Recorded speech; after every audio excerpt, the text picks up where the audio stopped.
Kita umpamanya diinjami orang kendaraan. Nah, kita mengembalikan kendaraan itu tentu dengan baik, dengan bersih, dengan sempurna, supaya orang yang memberikan pinjaman kendaraan itu senang dengan kita.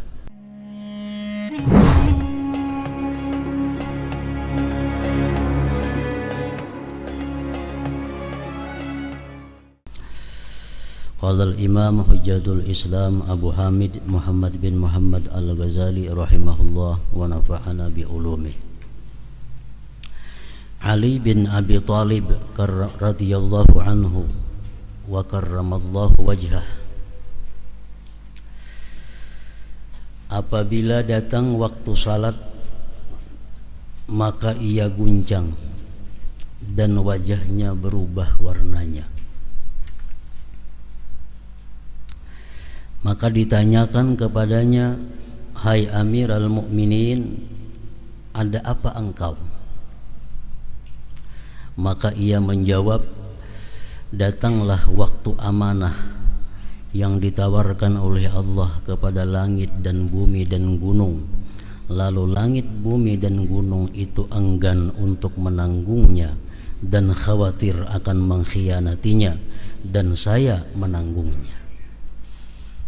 Jadi sembahyang merupakan satu amanah yang dibebankan Allah kepada manusia, dan manusia wajib menunaikan amanah itu dengan sebaik-baiknya. Sembahyang apabila tidak beres rukun, syarat dan adabnya, bisa membawa celaka kepada orang yang melaksanakan sembahyang itu. Karena itu adalah amanah.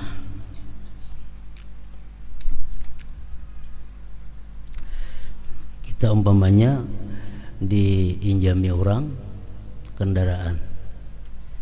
Nah, kita mengembalikan kendaraan itu tentu dengan baik, dengan bersih, dengan sempurna, supaya orang yang memberikan pinjaman kendaraan itu senang dengan kita.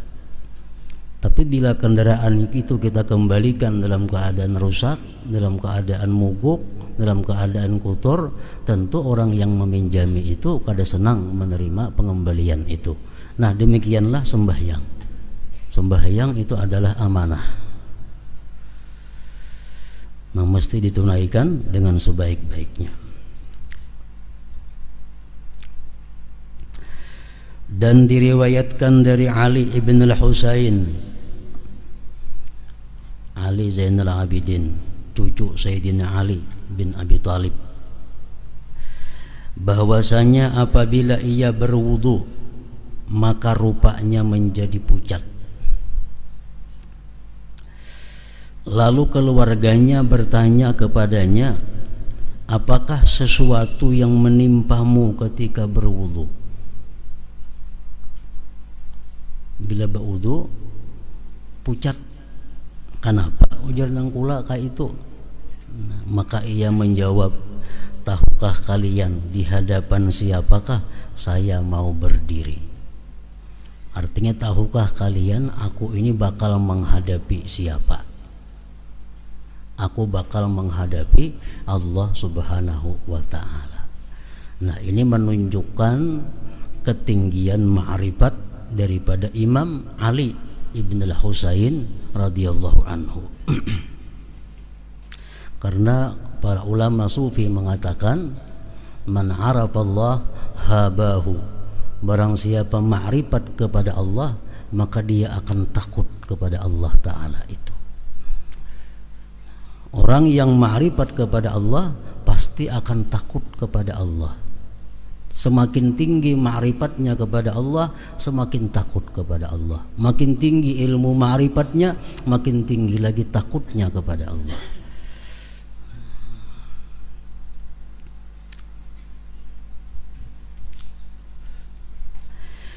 Diriwayatkan dari Ibni Abbas radhiyallahu anhuma bahwasanya ia berkata, Daud sallallahu alaihi wasallam dalam munajatnya berkata, "Wahai Tuhanku, siapakah orang yang tinggal di rumahmu dan dari siapakah yang engkau terima salat itu? Lalu Allah mewahyukan kepadanya Nabi Daud, hai Daud, yang tinggal di rumahku dan yang aku terima salatnya hanyalah orang yang merendahkan diri kepada keagunganku. Ia lalui siangnya dengan ingat kepadaku, dan ia menahan nafsunya dari syahwat keinginan-keinginan karena aku. Ia memberi makan kepada orang yang lapar. Ia memberi tempat melindungi orang asing dalam perjalanan, dan menyayangi orang yang tertimpa bencana. Itulah orang yang cahayanya cemerlang di langit seperti matahari. Jika ia berdoa kepadaku, maka aku perkenankan, dan jika ia memohon kepadaku, maka aku memberinya. Aku jadikan di dalam kebodohan akan kesantunan baginya, dalam kelalaian akan keingatan, dan dalam kegelapan akan cahaya. Perumpamaannya di kalangan manusia adalah seperti Firdaus pada setinggi-tinggi surga, yang sungai-sungainya tidak kering dan buah-buahnya tidak berubah. Nah, jadi di dalam ini wahyu Allah kepada Nabi Daud ini,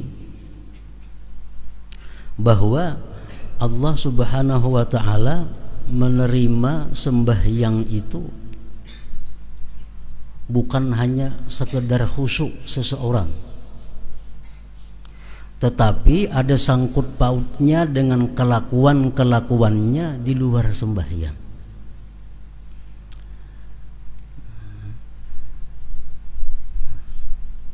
Disimpulkan di situ bahwa Allah menerima sembahyang seseorang apabila orang tersebut punya akhlak. Pertama, tawadhu. Orang yang bersifat sombong itu sembahyangnya ditolak oleh Allah Subhanahu wa ta'ala.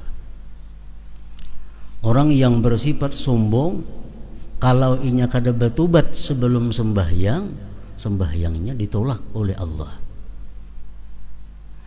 Yang kedua, banyak berzikir kepada Allah. Allah menerima sembahyang orang yang di luar sembahyangnya itu banyak zikir. Sebabnya apa? Dengan banyak zikir di luar sembahyang itu memudahkan dia untuk khusyuk kepada Allah. Karena sembahyang ini laksana sakaratul maut. Sembahyang itu laksana sakaratul maut. Sakaratul maut itu manusia hanya mengingat sesuatu yang sering diingatnya waktu dia sehat. Nah, sama sembahyang, dalam sembahyang itu dia akan ingat sesuatu yang sering dia ingat di luar sembahyang. Kalau di luar sembahyang inya banyak zikrullah, dalam sembahyangnya dia akan dapat khusyuk. Kalau di luar sembahyangnya dia banyak ingat hal-hal yang bersifat duniawi, dalam sembahyangnya pun dia akan ingat hal-hal yang bersifat dunia. Nah, jadi Allah menerima sembahyang orang yang banyak zikir kepadanya.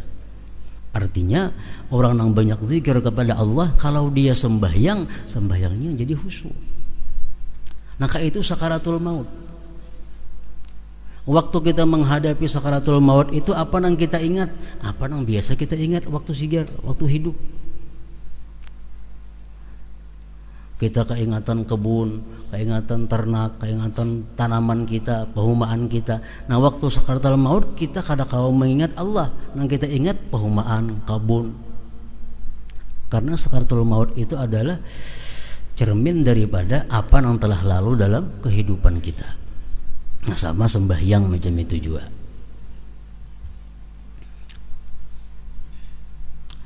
Ketiga, menahan diri dari yang dilarang Allah karena Allah.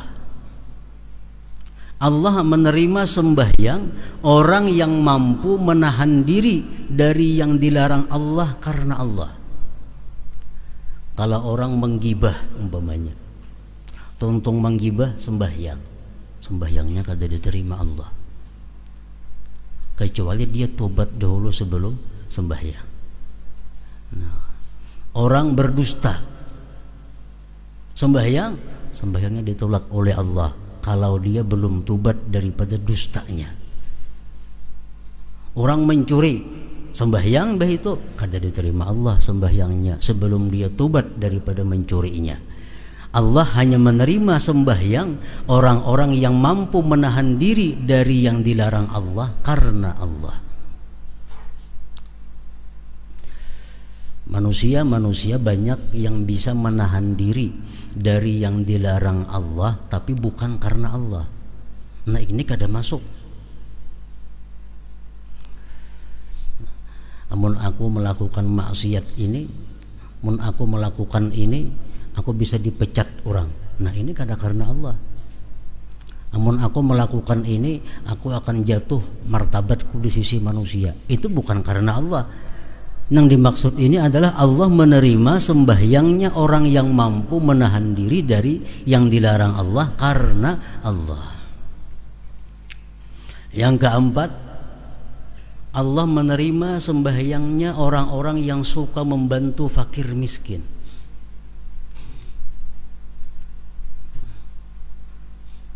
Orang yang tiga membiarkan fakir miskin kesusahan, orang yang tiga membiarkan fakir miskin kelaparan, sembahyangnya ditolak oleh Allah. Karena Allah menerima sembahyang orang yang suka membantu fakir miskin. Kelima, memberi tempat kepada orang yang dalam perjalanan. Orang dalam perjalanan, Ibnu Sabil ngarannya, ini sangat diperhatikan oleh Allah. Dalam Quran beberapa kali disebut Ibnu Sabil. Orang yang terhenti dalam perjalanan karena kada cukup ongkos untuk meneruskan. Nah, itu adalah satu kewajiban daripada kampung itu untuk bertuturuk supaya ingin sampai ke perjalanannya. Nah, kalau kita membiarkan orang yang putus perjalanan itu kada kita bantu, Allah kada menerima sembahyang kita. Yang keenam, orang yang mengasihi atau membantu orang yang kena musibah. Jadi sembahyang kita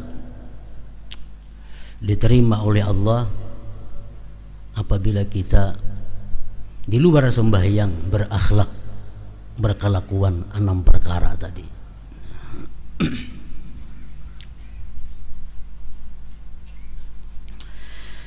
Dan diriwayatkan dari Hatimul Asam radhiyallahu anhu bahwasanya ia ditanya tentang salatnya. Hatimul Asam, pian kayak apa sembahyang itu? Ujar orang. Pian kayak apa sembahyang? Lalu ia menjawab, apabila tiba waktu salat maka saya menyempurnakan waktu dan saya mendatangi tempat yang saya ingini untuk salat padanya. Saya duduk padanya sehingga anggota-anggota badanku terhimpun. Kemudian saya berdiri untuk salat. Saya jadikan Ka'bah itu di antara alisku. Siratal mustaqim, jembatan di bawah telapak kakiku. Surga di sebelah kananku, neraka di sebelah kiriku. Malaikat maut di belakangku. Di mana salat itu saya duga sebagai akhir salatku. Kemudian saya berdiri antara harap dan takut.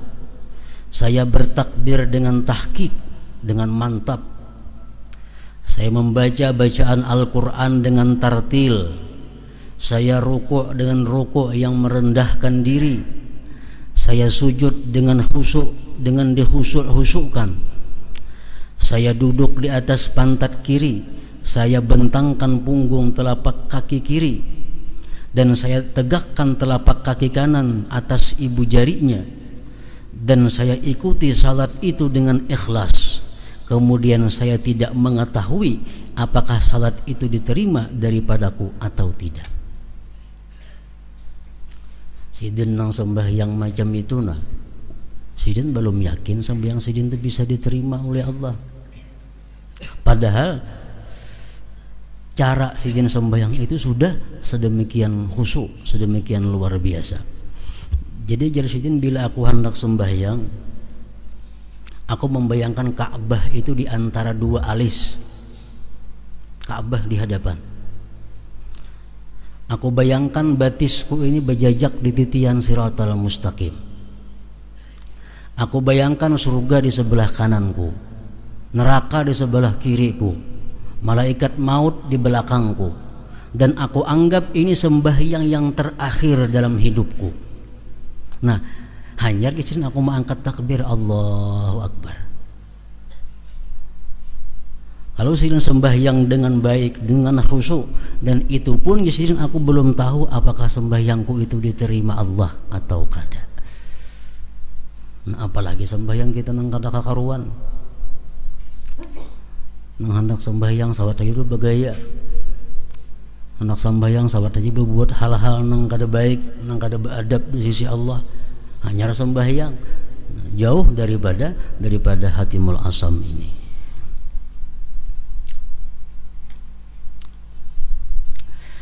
Ibnu Abbas radhiyallahu anhu berkata, 2 rakaat yang sederhana di dalam tafakkur difikirkan adalah lebih baik daripada mendirikan ibadah 1 malam sedangkan hatinya lupa. Sembahyang 2 rakaat kada terlalu panjang, cuma khusyuk, lebih baik daripada beribadah semalaman namun hatinya lupa. Nah, jadi hatimul asam tadi mengajarkan kepada kita kayak apa caranya supaya kita sembahyang itu bisa bujur-bujur ta'zim, mengagungkan Allah. Jadi kita bayangkan sembahyang itu Ka'bah di hadapan kita, ini malaikatul maut di belakang kita, dan ini sembahyang yang terakhir. Imbah ini aku belum tentu kawa sembahyang lagi.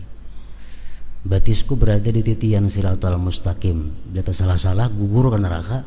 Nah, kalau sembahyang kita bisa lurus. Para ulama mengajarkan kita kalau sembahyang 4 rakaat tuh, sembahyang 4 rakaat supaya kita jangan mau kada ingat 3 kah 4 kah ini rakaatnya. Di waktu rakaat pertama kita membayangkan kita berada di Mekah. Rakaat pertama. Rakaat kedua kita membayangkan sudah berada di Baitul Maqdis. Rakaat yang ketiga kita membayangkan berada di langit pertama. Di rakaat yang keempat kita membayangkan berada di Sidratul Muntaha. Nah, jadi sembahyang kada mau kada ingat 2 kah 3 kah nih. Nah, jadi begitu kita Allahu Akbar, kita merasa menghadap Ka'bah, kita merasa berada di Mekah. Itu rakaat pertama. Kita berdiri rakaat kedua kita berada di Baitul Maqdis. Rakaat ketiga kita berada di langit pertama. Rakaat keempat kita berada di Sidratul Muntaha. Macam perjalanan Rasulullah sallallahu alaihi wasallam Mi'raj. Nah, karena sebelum Mi'raj dari Mekah ke Baitul Maqdis, Baitul Maqdis naik ke langit pertama terus sampai ke Sidratul Muntaha. Nah, kalau kita sembahyang kau merasakan macam itu, kadang mau sembahyang tak kali 5 rakaat zuhur, asar, isya itu, atau tak 3 rakaat. Namun kita bisa mengandak hati yang macam itu.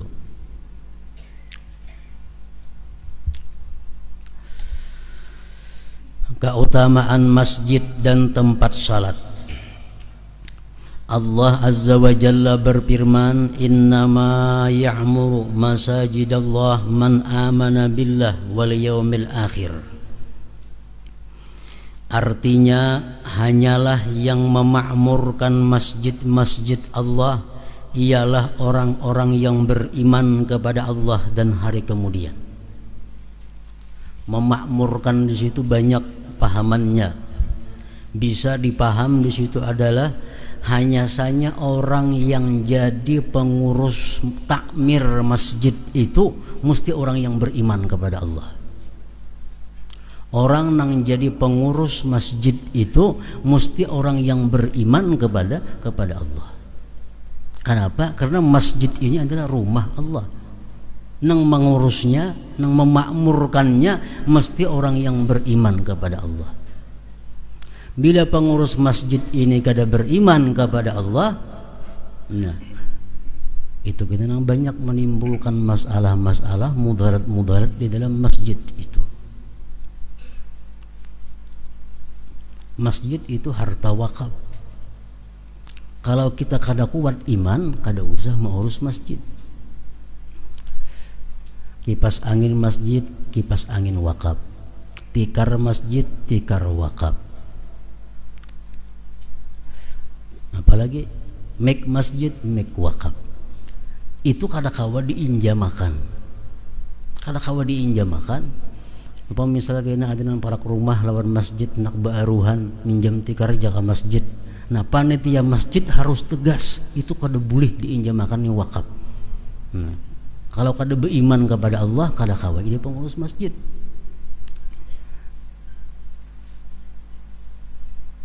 Orang nang azan di masjid mesti orang yang dipercaya, mesti orang yang adil. Kenapa? Karena azan di masjid ini menentukan waktu. Kalau orangnya ini kada bersifat adil, kada bersifat jujur, ini kayaknya azan bebarang aja.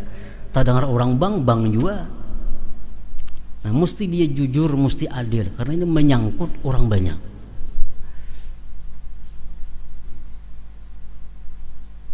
Menyeleksi imam, tugas takmir masjid ini patutkah ini jadi imam, kadakah?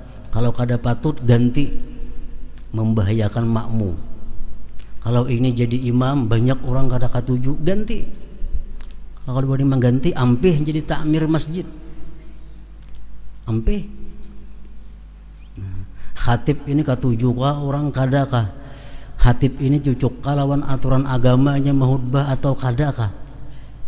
Khutbah saling panjangan, punya kisah-kisah nang kada sangkut pautnya lawan agama, ganti khatibnya, jangan lagi dipakai. Itu tugas takmir masjid. Nah, jadi kada gampang orang pengurus masjid itu. Innama ya'muru masajidallah man amana billah wal yaumil akhir.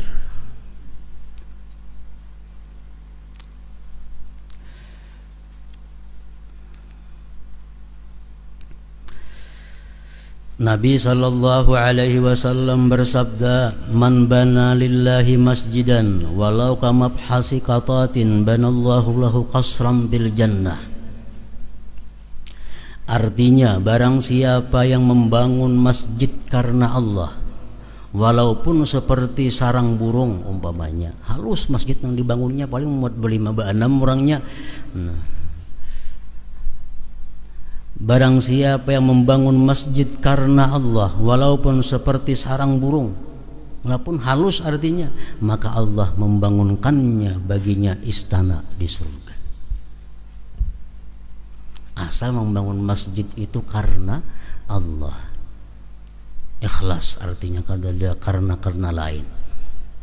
Di dalam kitab Ittihab Sadatil Muttaqin disebutkan, apabila orang membangun masjid dan dia namai masjid itu dengan namanya, ini menunjukkan orang ini kada ikhlas. Umpamanya Abdullah berduit sugih, maulah masjid, mau dengarani Masjid Abdullah. Nah, itu jelas sudah kada ikhlas. Disebutkan dalam kitab Syarah Ihya.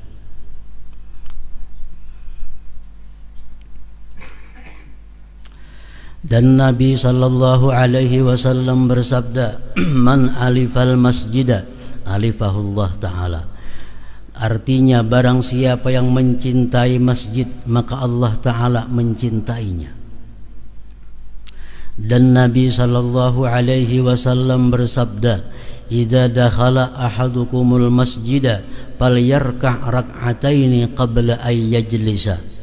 Artinya, apabila salah seorang di antara kalian masuk ke masjid, maka hendaklah ia salat 2 rakaat sebelum ia duduk, kecuali Masjidil Haram. Nah, kalau Masjidil Haram kita masuk ke sana langsung tawaf, karena itu merupakan penghormatan Masjidil Haram. Kalau kita masuk ke Masjidil Haram, kada tahiyatul masjid nang kita gawi, tapi tawaf.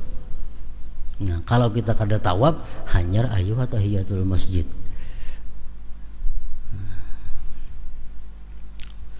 Kalau kita ke Masjidil Haram, kita hendak tawaf, makruh tahiyatul masjid, langsung tawaf aja dahulu.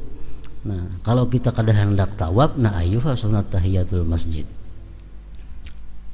Jadi itu penghormatan masjid.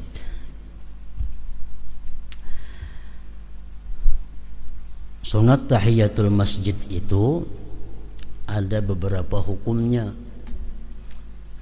Hukum yang pertama adalah hukum dasarnya sunat. Tahiyatul masjid itu menurut mazhab kita Imam Syafi'i hukumnya sunat. Kalau kita masuk masjid lalu kita kada manggawi sunat tahiyatul masjid itu, hendaklah diganti lawan bacaan subhanallah walhamdulillah wala ilaha illallah wallahu akbar wala haula wala quwata illa billahil aliyyil azim, sekali atau 4 kali. Kita masuk masjid tapi kita kada hendak sembahyang tahiyatul masjid, nah itu gantiannya. Sama halnya kita membaca ayat sajadah. Dalam Quran kan ada ayat-ayat yang menyuruh kita sujud. Lalu kita kada sujud, nah ganti lawan subhanallah walhamdulillah wala ilaha illallah wallahu akbar wala haula wala quwata illa billahil aliyyil azim. Kemudian sunat tahiyatul masjid itu ada juga hukumnya wajib apabila dinazarkan. Dinazarkan, aku bernazar sembahyang tahiyatul masjid, nah jadi wajib itu. Ada juga tahiyatul masjid itu hukumnya makruh apabila sudah didirikan orang jamaah. Nah, kita datang ke masjid orang kamat, kada boleh lagi kita sembahyang tahiyatul masjid, langsung sembahyang 4 berjamaah. Kalau kita karasi sembahyang tahiyatul masjid, hukumnya makruh. Tahiyatul masjid ada juga hukumnya haram apabila sempit waktu. Nah, kita masuk ke masjid, kalau aku tahiyatul masjid ini keluar waktu sembahyang sudah. Nah, jadi kada boleh langsung sembahyang digawi. Jangan tahiyatul masjid. Maka itu juga haram sembahyang tahiyatul masjid ini apabila kita mempunyai ada qadaan nang kada diuzurkan. Kita haram tahiyatul masjid. Contohnya sembahyang waktu zuhur. Waktu zuhur ini kita sibuk. Sibuk nang apakah? Sehingga habis waktu zuhur belum lagi sembahyang zuhur. Nah, amun kita sembahyang ke masjid, jangan tahiyatul masjid, qadaan dulu akan. Kenapa? Karena kita meninggalkan sembahyang tanpa uzur tadi. Nah, karena kesibukan. Jadi kalau kita kada sembahyang fardu, kada sembahyang zuhur, kada sembahyang asar karena bukan uzur, karena kesibukan dunia, masuk kita ke masjid hendak mengqada, qadaan dahulu akan. Tahiyatul masjid kada usah digawi. Kada usah digawi.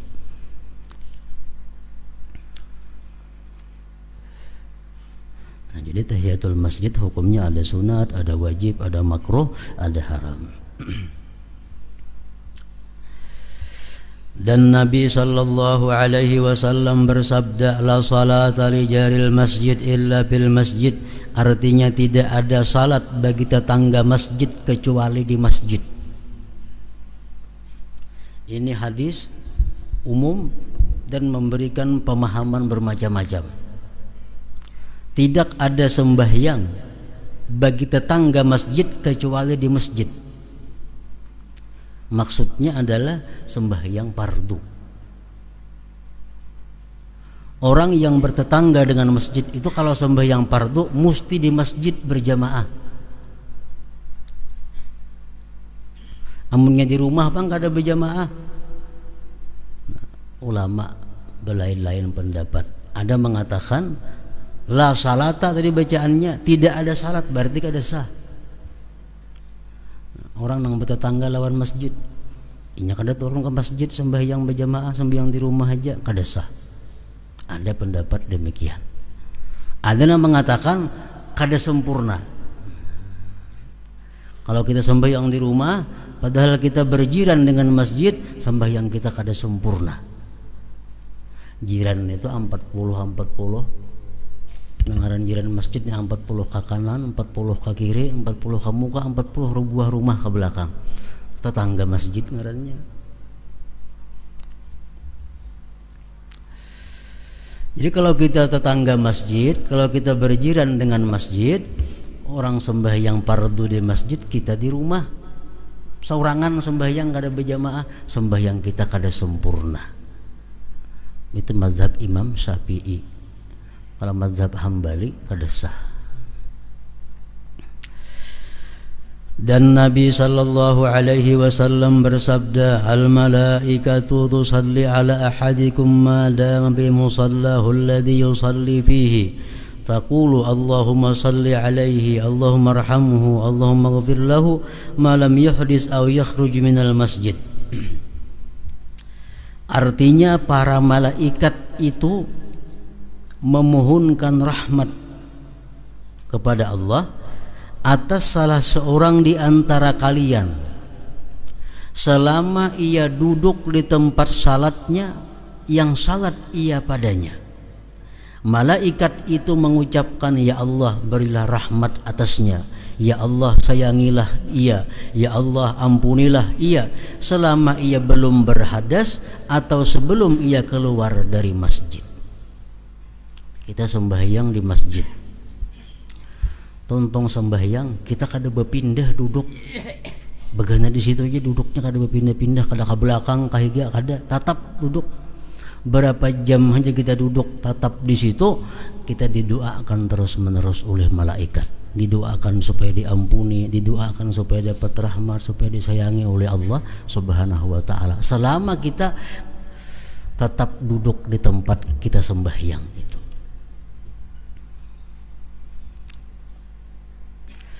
Dan Nabi sallallahu alaihi wasallam bersabda, ya'ti fi akhir zaman nasun min ummati ya'tuna al-masajida fayaq'uduna fiha hilakan bacaannya lah, hilaqa dzikruhumud dunya wa hubbud dunya la tujalisuhum falaysa lillahi bihim hajah. Di akhir zaman akan datang orang-orang dari umatku datang ke masjid-masjid. Mereka duduk padanya dengan berlingkaran-lingkaran. Zikir mereka adalah dunia dan cinta dunia. Artinya duduk di masjid tapi nang dipandirakan pandiran dunia. Duduk di masjid nang dipandirakan pandiran kisah-kisah dunia. Kisah politik kah, kisah ekonomi kah, atau kisah nang olahraga kah. Janganlah kamu duduk dengan mereka, karena Allah tidak mempunyai hajat terhadap mereka itu. Palatar masjid itu termasuk masjid. Dudukan di palatar masjid bepandiran. Nah, pandir nang kada ada hubungannya dengan agama. Dan Nabi sallallahu alaihi wasallam bersabda, qala Allah azza wa jalla fi ba'dil kutub, inna buyuti fi ardil masajidu wa inna zuwari fiha umaruha fatuba li 'abdin tatahhara fi baitihi summa zarani fi baiti fa haqqun 'alal mazur ay yukrima zairahu. Artinya Allah azza wa jalla berfirman di dalam kitabnya, sesungguhnya rumahku di bumi adalah masjid-masjid, dan sesungguhnya para pengunjungku, para tamuku adalah orang-orang yang memakmurkan masjid-masjid. maka keberuntungan bagi orang yang bersuci di dalam rumahnya. Kemudian ia berkunjung kepadaku di rumahku, maka kewajiban atas yang dikunjungi untuk memuliakan pengunjungnya. Jadi masjid itu adalah rumah Allah. Kelakuan kita di masjid jangan sama lawan kelakuan kita di rumah kita.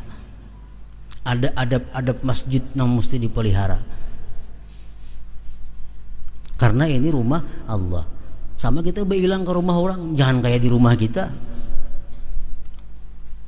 Ada aturan-aturan kalau kita menamu ke rumah orang, apalagi kita ke masjid ini ke rumah Allah, ada aturan-aturannya.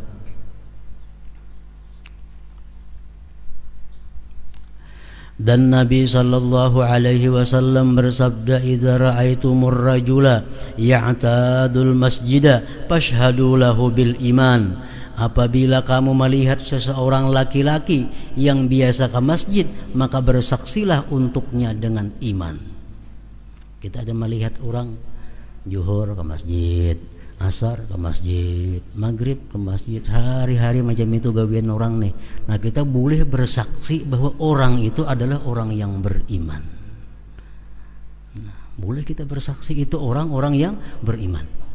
Namun orang ini selalu sembahyang berjamaah di masjid. Sa'id ibn al-Musayyab berkata, barang siapa duduk di masjid maka ia hanya duduk-duduk dengan Tuhannya. Yang hendak bahunjur menghadap kiblat di masjid jangan. Itu kada beadab. Bahunjur di masjid menghadap kiblat, karena itu masjid rumah Allah.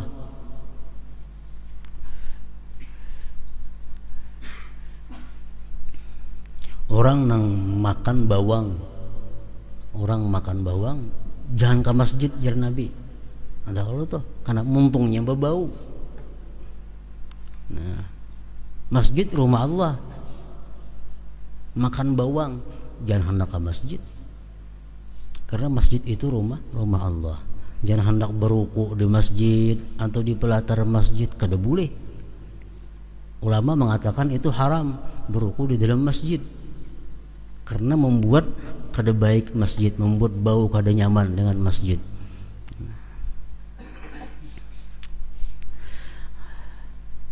Barang siapa duduk di masjid maka ia hanya duduk-duduk dengan Tuhannya, maka kewajibannya tidaklah ia berkata kecuali kebaikan. Nah, amun di masjid hendaklah berkata-kata yang diridai Allah. Dan diriwayatkan dalam asar atau hadis, al-haditsu fil masjid ya'kulul hasanat kama ta'kulul bahaimul hasis. Artinya berbicara di masjid itu memakan kebaikan, memakan amal ibadah kita, sebagaimana binatang-binatang ternak itu memakan rumput. Kita di masjid berkata-kata dunia, kita di masjid bertawaan, belawak-lawakan, kita di masjid berdusta, kita di masjid macam-macam. Nah, itu merusak amal ibadah yang sudah ada, menghabiskan amal ibadah yang ada, seperti menghabiskannya binatang terhadap rumput-rumput itu.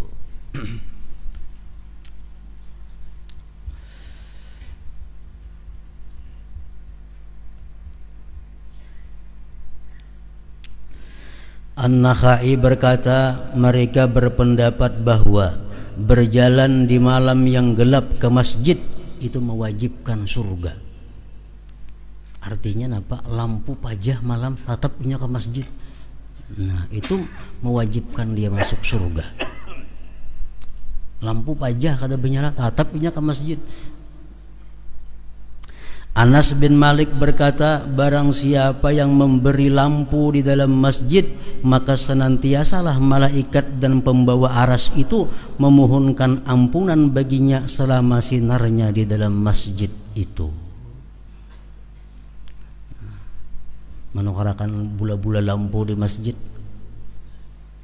selama lampu itu masih menyala, nah maka orang ini dimintakan ampun terus oleh malaikat. Makin awit nyalanya lampunya, makin lawas ia mendapat doa dari malaikat supaya diampuni oleh Allah Subhanahu wa ta'ala. di masjid tapi lampunya lain. Itu menara nang abang hijau tuh ada masuk nih tuh.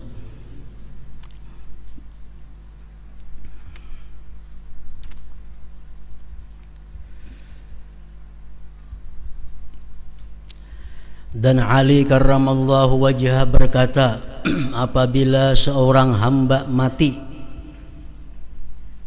maka menangislah tempat salatnya dari bumi dan tempat naik amalnya dari langit.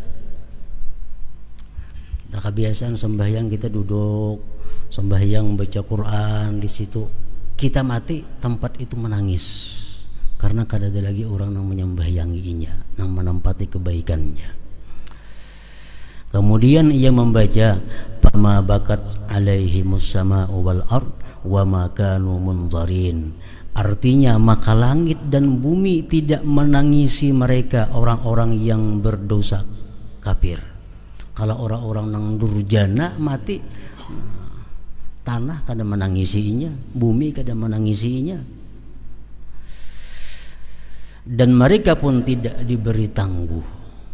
Orang-orang kafir itu kada diberi tempo lagi untuk bertobat apabila sudah datang waktunya.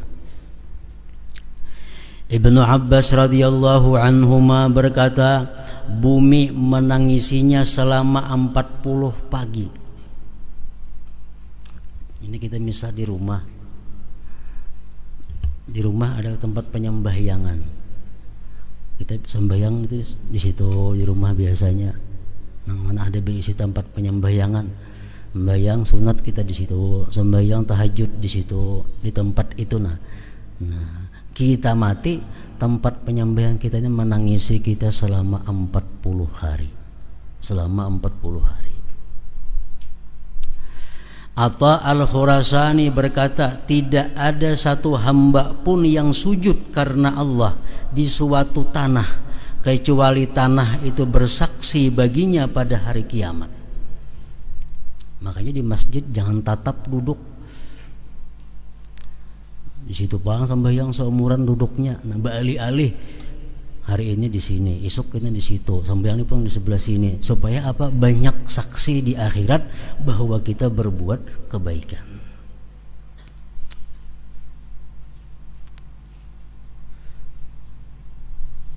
Dan tanah itu menangisinya pada hari ia meninggal dunia. Anas bin Malik berkata, tidak ada satu tanah pun yang padanya disebut Allah Ta'ala dengan salat atau zikir kecuali tanah itu berbangga kepada tanah sekitarnya. Ini bagak lawan higainya. Ini kan mau diduduki orang, aku diduduki orang, nah orang berzikir, wadahku sini, orang sembahyang, wadahku, ikan ada sebelah situ. Nah, jadi tanah namanya berbangga kepada tanah yang lainnya. Dan ia merasa senang dengan penyebutan Allah Azza wa Jalla sampai ke penghabisannya, yaitu sampai ke 7 bumi, sampai ke lapis yang ke-7 bumi. Jadi kita duduk di tempat, di situ kita berzikir kepada Allah sampai 7 lapis bumi menyaksikan kita di akhirat kayaknya bahwa kita pernah di situ berzikir mengingat Allah Subhanahu wa taala. Berbuat dosa kayak itu juga. Jadi berbuat dosa jangan berpindah-pindah tempat, di situ aja begana. Kayaknya banyak saksinya. Ini di situ berbuat dosa, sini berbuat dosa. Di akhirat kita berumut saksi yang berbuat dosa. Memakai baju salambar saja berbuat dosa, isuk nih tuh pulang pakai, isuknya nih tuh pulang jangan berbuat dosa, supaya baju jangan banyak nang jadi saksi kita berbuat dosa. Nah, lain halnya kebaikan, disuruh kita memperbanyak saksi, memperbanyak syahadah kayaknya.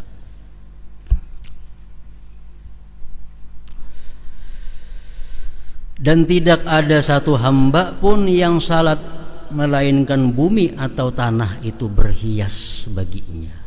Berhias, cuma kita banah aja kada melihat.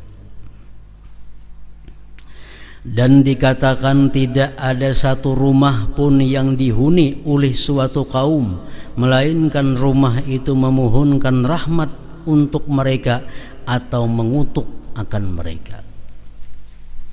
Jadi rumah itu bisa mengutuk lawan kita, bisa rumah itu memohonkan rahmat kepada Allah. Kalau kita berbuat dosa dalam rumah itu memohon kepada Allah, kutuk orang nang di atasku ini bagana.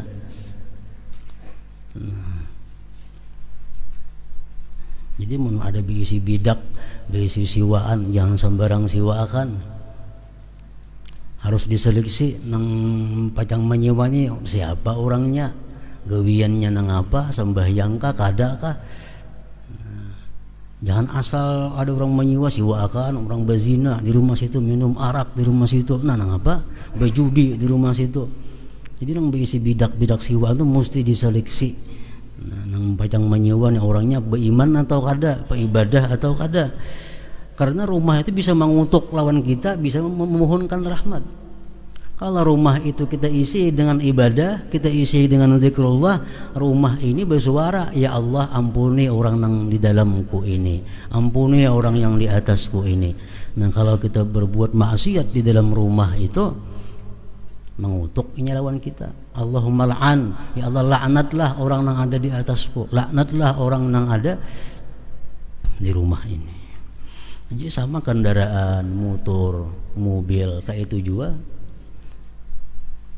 Jangan kita menyiwaakan sebarang orang-orang yang kada mesti baik kadanya, karena itu akan mengutuk kembalinya kepada kita na ampunnya itu.